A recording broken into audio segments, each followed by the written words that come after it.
구름이 일어나기 전에 구름이 일어날 것을 알면서 7번씩 다시 가라 그러면서 자기는 끝까지 무릎 사이에 머리를 넣고 기도하던 그런 사람.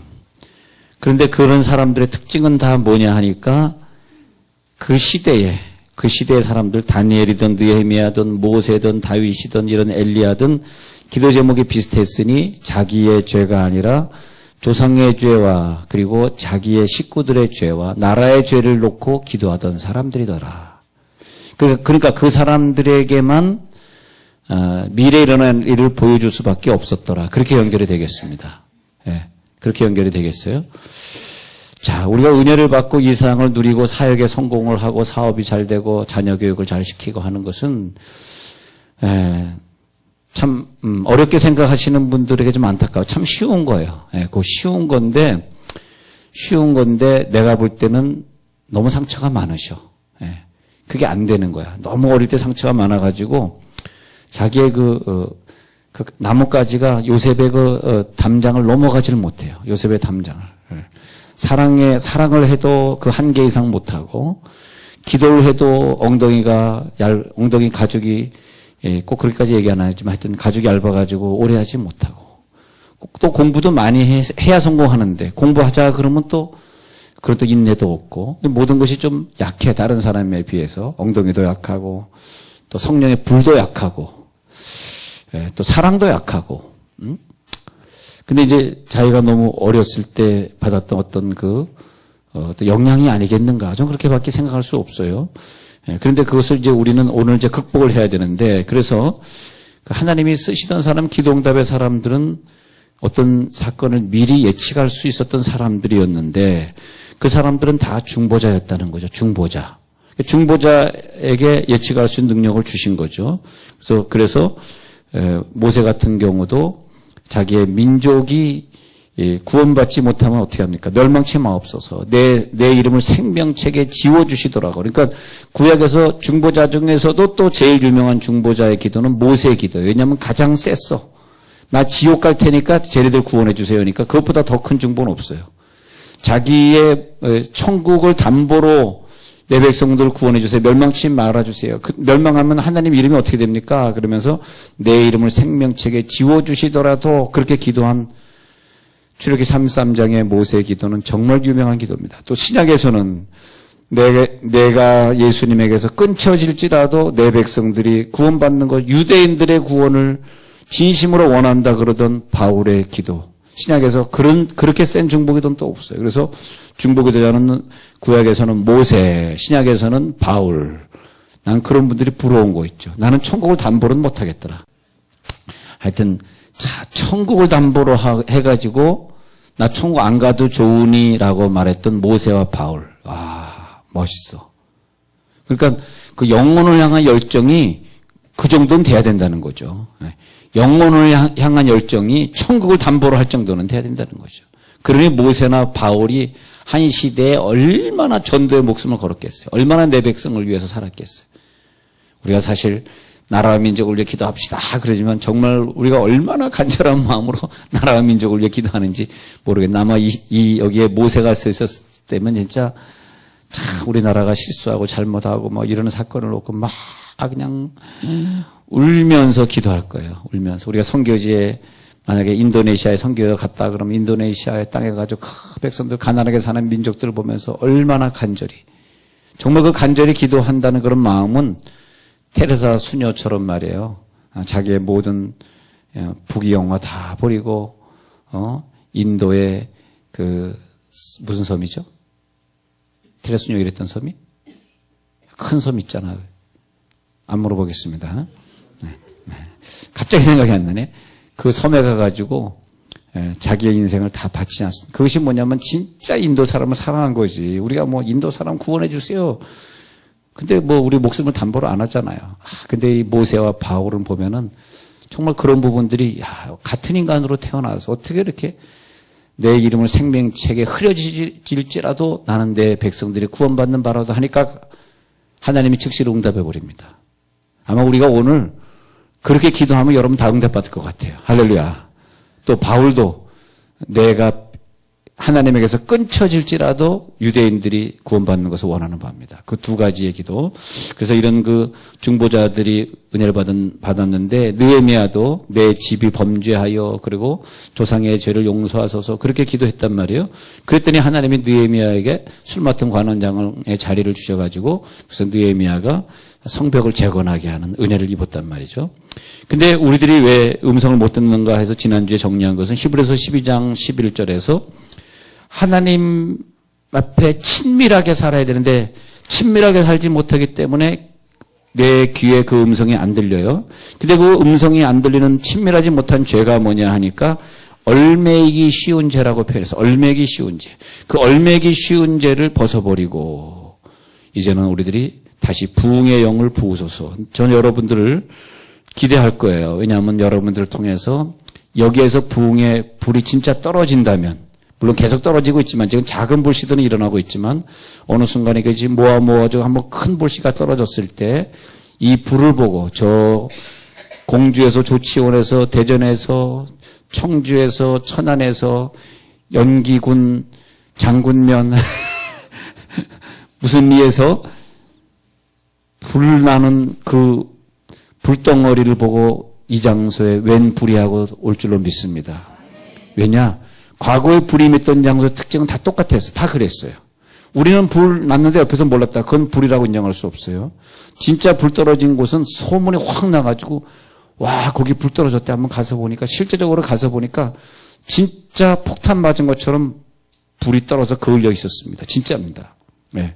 성례 불이 그냥 이렇게 이렇게 좀 형이상학적으로 이렇게 보이지 않게 하는 것이 아니라 우리들의 눈에 확인할 수 있을 정도로 우리가 이제 기도하다 불 받았다 그럴 때는 그런데 정말 불이라고 하는 것은 몸의 흔적으로 남고 그 장소의 현장으로 남는데 그 목표를 두는 거예요. 우리는 이 현장에 불 떨어지게 하옵소서. 아니 우리가 뭐 신문에 광고 내고 텔레비에 광고 내가지고 이렇게 뭐 유명해지는 것 그거는 어떻게 보면 좀 인위적인 것이고 그것이 아니고 예를 들어서 이제 어디에 내가 집회하러 갔다 예를 들어서 그랬을 때 전혀 광고 안 하고 갔는데 사람들이 엄청나게 많이 모여 있을 때 그때 저는 그렇게 얘기합니다.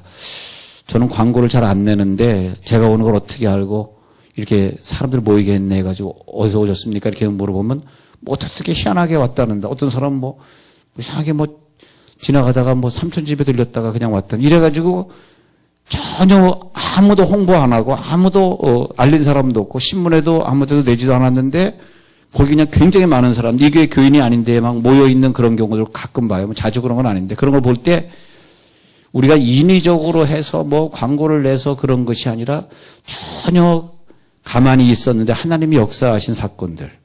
근데 그런 사건들 우리 자꾸 만들어가는 게 여러분들에게 인생에 굉장히 필요해요. 내가 인위적으로 노력하고 내가 노력해서 어떤 공든탑을 쌓고 하는 그런 거 말고 어떤 것은 전혀 내가 노력하지도 않은 것 같은데 내가 이런 병이 걸렸는데 이 병에 대해서 내가 의사를 찾아보거나 그런 것 아닌 것 같은데 했던 그런 간증들 있지 않습니까? 그런 간증들. 전혀 내가 예기치 못했는데 하나님이 나에게 들려주셨던 그런 음성들. 근데 그런 많은 기적들은 주로 어디에서 일어나느냐 하면은 복음이 아주 간절한 장소, 시골이라든지 좀 나아가서는 외국이라든지 외국 중에서도 이렇게 미국이나 유럽이나 영국처럼 잘 사는 나라들 말고 그러니까 잘 사는 나라 그러면 홍콩 남아공에서 이제 도시, 케냐 도시, 아프리카에서는 거기는 좀 잘 사는 데고 케냐에서도 저 마사이족들이 사는 저 외진 곳 그런 건 또 못 사는 동네고 제가 말하는 거 그 못 사는 동네 그리고 못 사는 지역 북한에서는 얘기 들어보면 기적들이 엄청 일어난답니다. 기적들이. 자기들이 성경 읽다가 갑자기 그 당원들이 들이닥쳐가지고 누가 일러가지고 막 닥쳤는데 갑자기 읽다가 성경을 어디다 확 던져버리고 감췄는데 그 사람이 다 뒤졌는데 거기만 안 보고 쓱 지나갔다든지 그런 것들이 정말 이건 항상 이건 내가 한 것이 아니라 하나님이 하셨구나. 나는 99% 했고 하나님 1% 했구나. 내가 1% 했구나. 하나님 99% 했구나가 아니라 이건 100% 하나님이 하셨구나. 1992년도부터 중국을 다녔는데 중국에 처음에 갈 때는 굉장히 괴로웠어요. 92년도는 한국과 수교할 때가 아니고 수교는 한 95년도인가 어쨌든 한 것 같고 수교하기 전에 미국하고는 수교를 했기 때문에 한국 사람들이 이제 그때 한국 사람들이 있긴 있었는데 가끔 보였는데 그 사람들이 누구냐 하니까 크게 사업하시는 분들만 중국에서 사업 비자를 줬어요. 사업 비자. 그렇지 않고서는 개인으로는 중국에 못 들어갔습니다. 자, 출애굽기 14장 보겠습니다. 출애굽기 14장에 보면 자, 우리 지난번에 공부하던 그런 내용에 계속 이어서 우리는 오늘 하나님의 기적을 도전하고자 하는 것입니다. 출애굽기 14장 14절에서 여호와께서 너희를 위하여 싸우시리니 너희는 가만히 있을지니라. 여호와께서 너희를 위하여 싸우시리니 너희는 가만히 있을지니라. 예.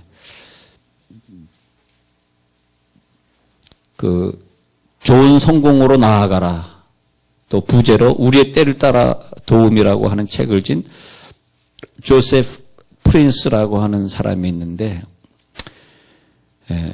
그러므로 우리는 때를 따라 돕는 긍휼과 은혜를 얻기 위하여 은혜의 보좌 앞에 담대히 나아갈 것이니라 그랬는데, 우리가 오늘 어떤 어려움이나 어떤 도전에 직면하고 있다면 그것은 하나님이 우리들에게 어떤 그 때를 따라 어느 때, 어려울 때, 힘들 때, 돈이 없을 때 그런 때를 말하는 건데 그 때를 따라 돕는 긍휼이나 은혜를 맛보기 위한 기회라고 이 저자는 프린스 저자는 말하고 있습니다. 그래서 그때 때를 따라 돕는 은혜가 필요하기 때문에 은혜의 보좌 앞에 담대히 나아가게 된 것이다. 때를 따라 도움을 받는다는 것은 병이 들었을 때는 치료를 받아야 되고 또 뭐가 부족할 때는 공급을 또 받아야 되고 사랑하는 사람과의 관계가 깨졌을 때는 또 회복을 받아야 되고 실직이나 물질의 문제가 생겼을 때는 또 물질의 회복, 직장의 회복을 받아야 되고 그런데 우리가 생각할 때 야, 내가 뭘 한 것이 있다고 오늘 은혜를 받겠는가? 난 정말 한 것이 없다라고 낙심되어질 때에 하나님이 우리들에게 깨닫게 하시는 것이 뭐냐 했더니 그 책에서 말하기를 십자가가 네가 공로 있을 때 주어졌느냐? 응? 네가 잘못하고 네가 온전히 살지 못할 때에도 너를 위하여 예수님 십자가를 지신 그 십자가를 기억하고 그 십자가가 다시 깨달아질 때, 그래서 제일 중요한 것은 먼저 깨달음인데 그 깨달음이 주어질 때 너는 담대히 보좌 앞에 나아가게 될 것이다. 그래서 먼저 우리가 어떤 깨달음들이 있느냐, 그 깨달음이 있을 때, 그 깨달음이 있어요. 십자가의 깨달음. 그래서 하나님은 우리를 불멸의 사랑, 멸하지 않는 사랑, 열렬한 사랑, 무조건적으로 사랑하시는 그 사랑의 하나님 앞에 담대히 나아가시를 간절히 축원합니다. 담대히 나아가라. 왜? 그분은 너의 상황을 알고 너의 문제를 해결하는 방법을 알고 담대히 나아가는 거죠. 어떤 변호사가 전문가일 수고 어떤 의사가 전문가일 수 있는데 그런 의사나 변호사보다도 더 전문가신 그분보다 더 능력이 많으신 하나님 앞에 오늘도 담대히 나아가라. 때를 따라 돕는 은혜와 긍휼을 위하여서 그래서 내 속에서 하나님이 성공을 시켜주시고 그런데 그 저자는 한마디만 더 말하면 그러나 어떤 성공을 원하시냐 하면 하나님은 좋은 성공을 원하신다. 좋은 성공. 일반 성공이 아니고 일반 성공과 좋은 성공은 무엇이냐 그걸 설명하면서 잠언을 얘기했는데 좋은 성공, 성공 중에서도 좋은 성공이 있다. 좋은 응답. 응답은 응답이 나쁜 응답이 아니고 좋은 응답. 잠언 10장 22절에서 여호와께서 주시는 복은 사람을 부하게 하는 것이지 부와 함께 근심을 겸하여 주는 것은 아니다. 그랬습니다. 우리 부와 함께 근심을 겸하여 주는 응답에 대해서 제가 주일날 아침 예배 때 한번 정리 한번 해본 적이 있는데 너무 중요한 부분이니까 우리가 무엇을 달라 그럴 때 이스라엘 백성들이 예를 들어서 왕을 달라 그럴 때 하나님의 때가 다윗을 주는 때가 준비되어 있는데 원래는 이스라엘의 일대 왕은 다윗이어야 됩니다. 그런데 이스라엘 백성들은 억지로 막 받아내다 보니까 40년 일찍 땡겨서 그래서 사울 왕을 받아냈을 때 일찍 땡겼는데 응답인 줄 알았더니 그 응답으로 말미암아 우리 가정에 환란이 왔을 때 그죠? 내가 저렇게 기도해서 이 응답이 이루어졌는데 보니까 이건 응답치고는 영 속된 말로 껄쩍지근한 응답이더라. 껄쩍지근한 응답이 뭐냐 하니까 응답이긴 응답인 것 같은데 그 응답 때문에 내가 평생 고생했다든지 그 응답 때문에 내가 뭐 돈을 달라고 하는데 돈이 응답이 왔는데 그 때문에 예수 안 믿게 돼가지고 중병으로 죽었다든지 그런 것을 응답이라 볼 수 없잖아요. 그래서 사울왕을 받았는데 그것이 응답이 아니라 사울왕으로 인한 고통들 그것을 말하면서 그러면서 그건 좋은 성공이 아니다. 제 뜻으로 말한다면은 응답은 항상 언제 받느냐 언제 받아야 되느냐 하나님이 제일 기분 좋으실 때 받아라. 예. 이거 중요하니까 적어놓으세요. 예. 우리 응답은 받는 시점이 있는데 내가 좋을 때 받지 말고 내가 좋을 때는 하나님이 좋을 때가 아닐 수가 있어요. 내가 좋을 때와 하나님 좋을 때가 이 시기가 일치하면 좋은데 나는 꼭 이때 받으면 좋겠어. 오래 안 받으면 나는 진짜 이건 죽음이야 죽음. 올해 내 기필코 응답 받아야 돼. 이건 완전한 죽음이야 죽음. 예. 내가 오늘 기도했거든요. 하나님 응답을 해 주옵소서. 근데 하나님 올해 그 응답을 안 해줘. 그건 뭐예요? 나에겐 죽음이지 죽음.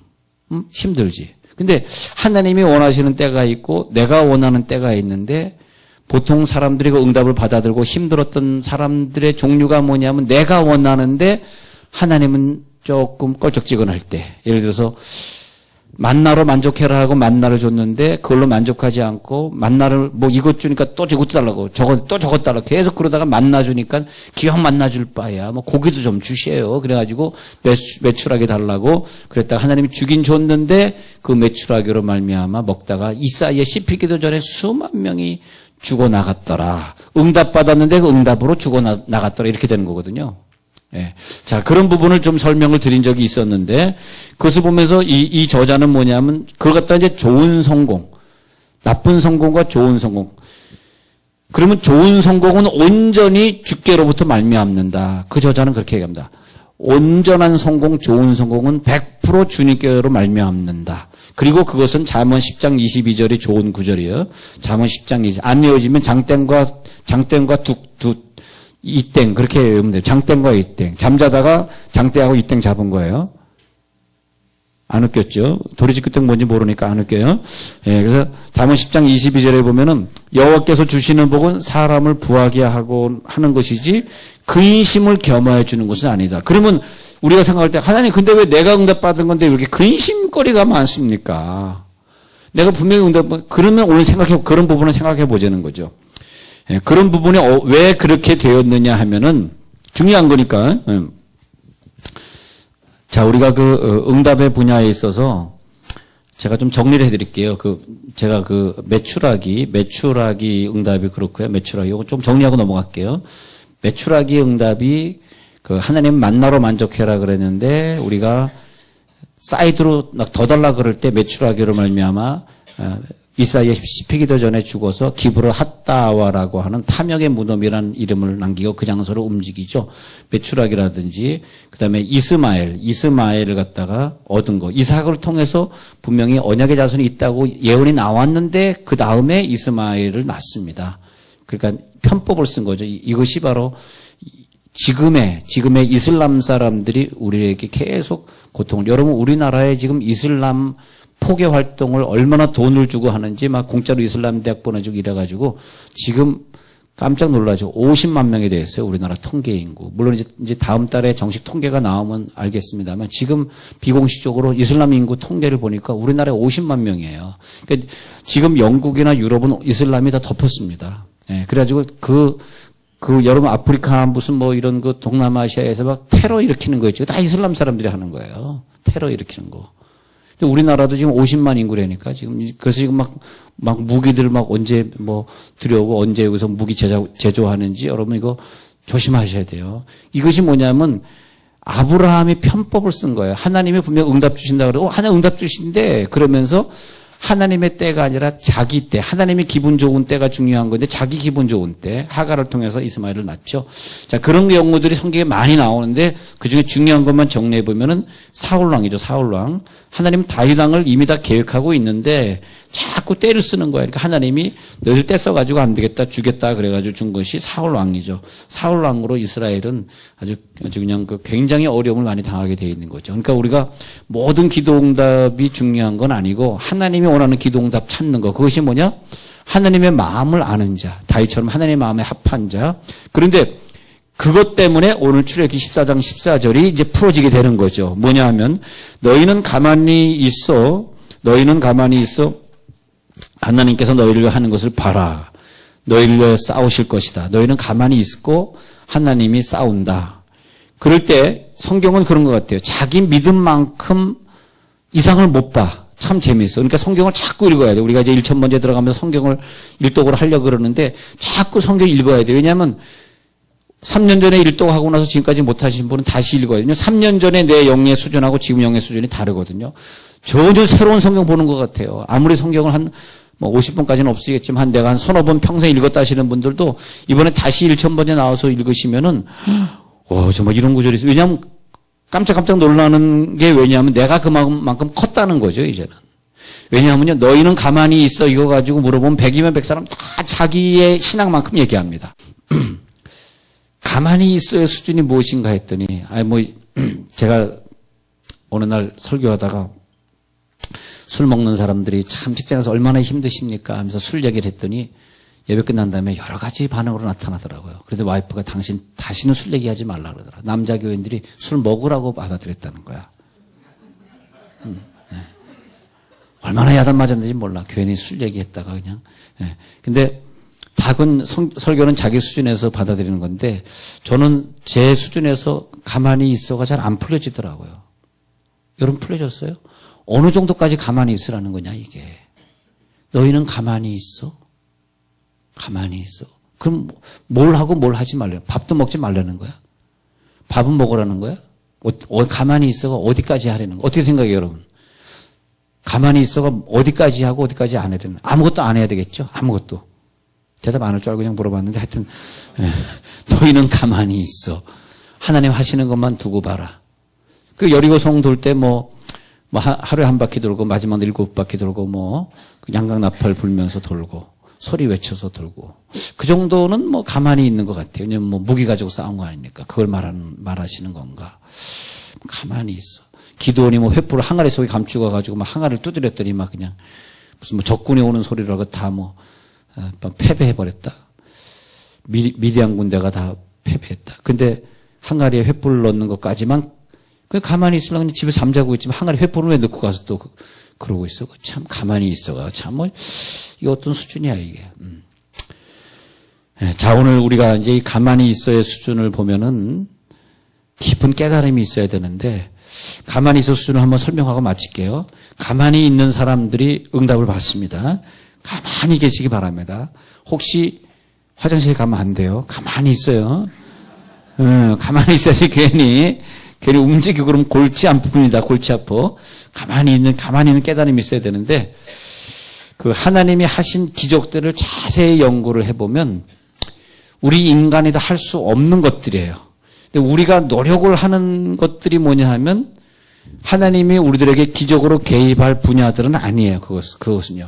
보통 하나님의 기적은 다 하나님만 할 수 있지 우리는 할 수 없는 거예요. 자, 사무엘상 5장에 유명한 사건이 나오는데 이스라엘 백성들이 그 사무엘상 초반에서 홈리와 비느하스의 죄로 말미암아 전쟁에 나갔다와 홈리와 비느하스가 죽고 그리고 엘리사장의 두 아들 홈리와 비느하스 죽고 그다음에 법궤가 빼앗겨요. 그다음에 법궤를 빼앗겼는데 블레셋 사람들이 법궤를 빼앗아 가지고 5장에서 보면은 아스돗이라고 하는 다곤 신당의 다곤신 옆에다 갖다 두었습니다. 이스라엘 백성들은 뭘 할 수 있었느냐 하면 아무것도 할 수 없었습니다. 궤를 빼앗아 올 수 없었어요. 그러나 자연스럽게 이스라엘 백성들에게 궤가 와요. 오게 돼 있어. 근데 이스라엘 백성들은 궤를 가져오려고 시도를 하지도 못했어요. 근데 그 다음날 일어나 보니까 다곤 신상이 여호와의 궤 앞에 넘어져서 여호와에게는 가만히 있는 거야 지금. 넘어져가지고 얼굴이 땅에 닿아서 부러지고 그리고 손목은 끊어지고 문지방에 나가 동그라져 있고 몸뚱아리만. 그러니까 그것으로 말미암아 놀래버렸는데 그것으로 끝난 것이 아니라 독종의 재앙으로 그 지경에 있는 사람 다 죽어버리고, 그러니까 블레 사람들이 깜짝 놀랐습니다. 야, 법궤를 저 가드란 지방으로 옮겨버리자. 그래서 가드로 옮겨버립니다.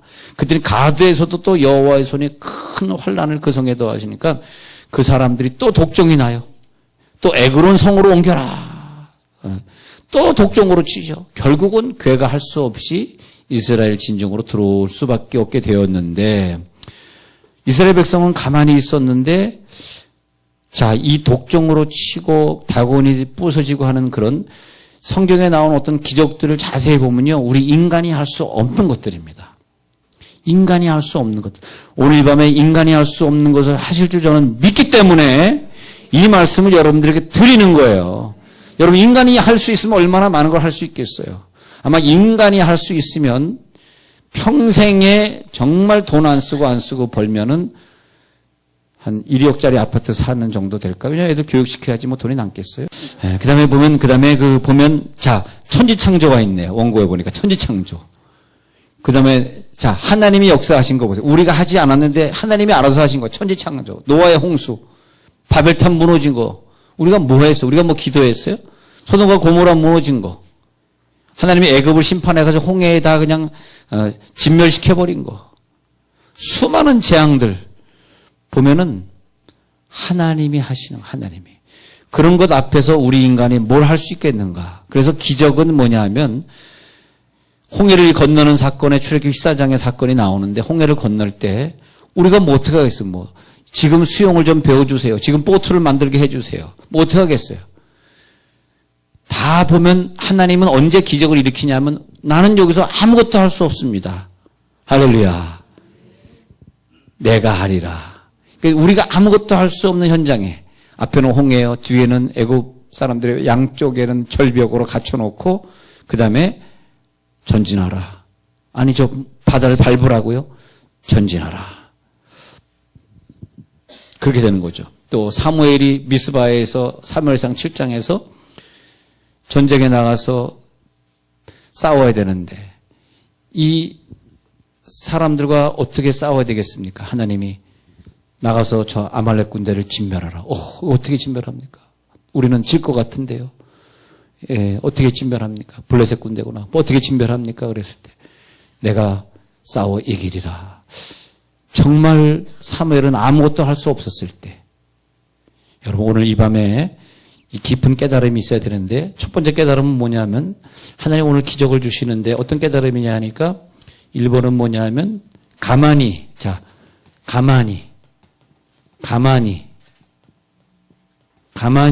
수준.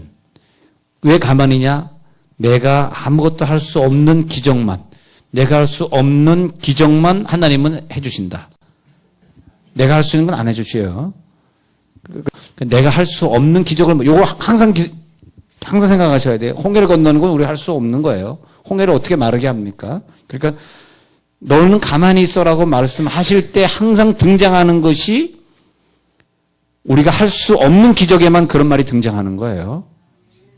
너는 가만히 있어 그럴 때 우리가 그냥 할 수 있는 것들, 그 다음에 가만히 있어 수준을 보니까, 그 다음에 이게 굉장히 중요한 게 있는데, 가만히 있어는 가만히 있으라는 것이 아니라 뭐 하냐 하면은, 우리가 이게 성공해야 될 부분, 가만히 있어야 포함되지 않는 것들이 있어.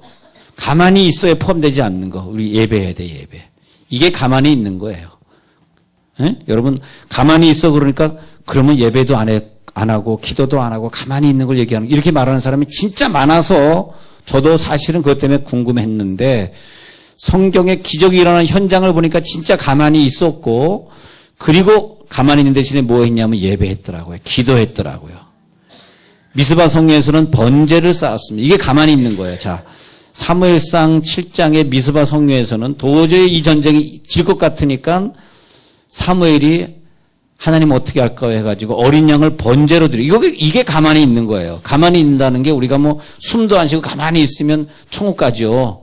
숨을 내쉬어 가만히 있어가지고 얼마나 우리가 많은 것을 누릴 수 있나 한번 보십시오. 근데 가만히 있다는 것이 자기 수준에서 봐야 되는데, 이게 가만히 있는 게 예배구나. 예배구나. 가만히 있어. 가만히 있어. 자, 깨달음을 다시 말씀드릴게요. 그런데 우리의 깨달음 중에서 하나만 더 말씀드리고 아주 중요한 건 이 기적이 오늘 일어나야 되는 이유는 말이에요. 하나님의 사랑이라는 거 꼭 깨달으세요. 예. 여기에 근거해야 돼. 하나님의 사랑을 깨달아야 돼. 하나님이 이걸 좋아하셔요. 하나님이. 근데 우리 하나님이 인격자잖아요. 인격자. 자, 어떤 통수권자가 있는데 예를 들어서 어느 시대에 어떤 통수권자나 왕인이나 그분이 계실 때 그분이 뭘 잘못합니다. 그래가지고 계속 왜 그렇게 하니까 이런 문제 생기잖아요. 계속 얘기하면 그 사람이 그 통수권자가 그 말에 의해 가지고 자기가 어떤 걸 결정할 수는 있을지 모르지만은 기쁨으로 결정하는 게 아니죠. 그죠? 그리고 잘 안 하려고 그러죠. 인격자는 높은 사람이든 아버지든 사장이든 하나님이든 인격자는 다 똑같아요. 그 사람이 안 하기 때문에 계속 반대 의견을 내가지고 계속 그 사람 힘들게 해가지고 하게 하는 정치는 내가 볼 땐 지혜로운 정치는 아닙니다. 정말 우리나라를 걱정한다면 그분이 그것을 할 수밖에 없게끔 환경을 만들어줘, 환경을. 내가 정권을 못 잡아도 주여. 그 사람이 그렇게 할 수밖에 없게끔 환경을 만들어주는 게 IQ가 뛰어난 사람입니다. 그죠? 분위기를 자꾸 만들어주는데 여기서 오늘 제가 이 기적은 언제 일어나느냐 하니까 하나님이 하시는 거기 때문에 우리는 뭐 해야 되냐면 유명한 말을 남기겠습니다. 제가 유명한 말, 그 대통령으로 하여금 하나님으로 하여금 하시게끔 하라. 그것이 기적이에요. 여러분 기적이 안 일어나시는 분은 하시게끔 못 하신 거예요. 지금 하나님은 왜 못 하셔요? 못 하시는 거 어디 있어요? 하시게끔 하십시오. 하나님. 그것이 예배입니다. 그것이 내 마음을 사로잡는, 내 마음에 불편한 것들 좀 제거하시는 거예요. 내 마음에. 내가 지금 마음에 불편한 것이 있는데 어떻게 하나님이 기분이 좋으시겠어요? 그잖아요. 예. 그래서 성경에 보면은 하나님이 하게끔 하라. 하나님이 하시게끔 하라. 지난번에 읽었던 이사야 62장에 보면은 뭐라 그러냐면 여호와로 쉬지 못하시게 하라. 자, 우리 지난 시간에 봤을 때 이사야 62장을 이런 각도에서 봤어요. 예. 어느 각도에서 봤냐 하면 어떤 사람이 있는데 가만히 있어도 그 사람이 하나님은 그 사람을 생각나. 그것이 이사야 62장 6절이라 그랬어요. 이사야 62장 6절. 너의 여호와로 기억하시게 하는 자. 하나님 나 기억해 주세요라고 발버둥 치는 것이 아니라 정말 하나님이 나를 항상 기억하게 하는 자. 너희 여호와로 기억하게 하시는 자들아 너희는 쉬지 말라 그랬죠. 너희는 쉬지 말고 7절 보세요. 하나님으로 쉬지 못하시게 해야 돼. 이 참 역설이에요. 62장 6절에 보면 너희는 쉬지 마라. 가만히 있어나 쉬지 말고 사실 같은 뜻이에요. 가만히 있는 거예요. 우리가 뭐 하늘에서 비를 내리게 하겠어. 하늘에서 불이 떨어지게 하겠어. 이거 우리가 못해요. 근데 쉬지 말아야 돼. 쉬지 말다는 게 뭐냐 하니까 7절 찬송을 받게 하시기까지. 찬송만 하라 이 뜻이야. 7절 보세요. 찬송은 해야 된다는 거. 찬송을 쉬라는 것이 아니에요. 그를 쉬지 못하시게 하는 자가 지혜로운 자입니다. 응답이 나 응답 주세요가 아니라 하나님 응답을 줄 수밖에 없는 단계로 들어갈지어다. 오늘 밤에 하나님 응답을 줄 수밖에 없을지어다. 그게 지혜로운 자라 이거야. 그게 하나님이 우리들에게 복을 주시는데 쉬지 않고 주시게끔 하라. 쉬지 못하시고 주시게끔 하라. 이거 참 지혜로운 일이다 이거죠. 쉬지 못하시게. 예. 그런데 그가 말이지 얼마나 우리를 사랑하셨는지 5절에 보니까 청년이 처녀와 결혼함 같이 신부를 기뻐함 같이 하나님이 너를 기뻐하시리라. 신랑이 신부를 취해서 기뻐함 같이 기뻐하시는데 4절에 보니까 정말 우리의 이름을 갖다 이렇게 바꿔주고 우리들의 이름 속에 하나님께 특별한 이름을 주셔가지고 이제는 너를 이렇게 내가 일컬으리라. 이렇게 너를 사랑하리라. 이렇게 너를 사랑하리라. 야, 너는 헵시바야. 넌 헵시바. 헵시바는 뭐냐면 너는 나의 기쁨이야. 너는 삐울라야. 너는 삐울라는 뭐 결혼한 부인이야. 즉 내가 너와 결혼했어. 난 신랑이고 너는 신부야. 이렇게 우리를 붙들고 기뻐하시는 그런 깨달음, 하나님 우리를 사랑한다는 깨달음이 있을 때에 우리는 그 깨달음을 기반으로 해서 하나님 우리 이렇게 사랑하시 예수님 보내셨어. 이 깨달음이 있기 때문에 기필코 오늘 하나님 응답하실 수 있어. 그 사람이 뭘 하느냐? 하나님 앞에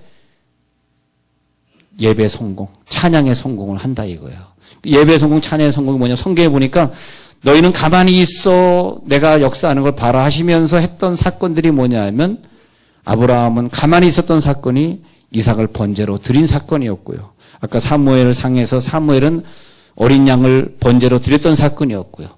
다윗은 3,000번제를 하나님 앞에 드리고 그리고 천국으로 갔습니다. 죽었습니다. 그때 솔로몬은 그것을 이어가지고 1,000번제를 드리고 또 솔로몬은 그 다음에 보면 14만 4천 번제를 드리고 하여튼 하나님께서 그 쓰신 사람들을 보면은 입다는 자기의 딸을 갖다가 자기의 딸을 번제로 드려가지고 그래서 사람들과 싸워서 입다는 전쟁에서 이기고 가만히 있어 그랬는데 보면 완벽한 제사였더라고요. 완벽한 제단.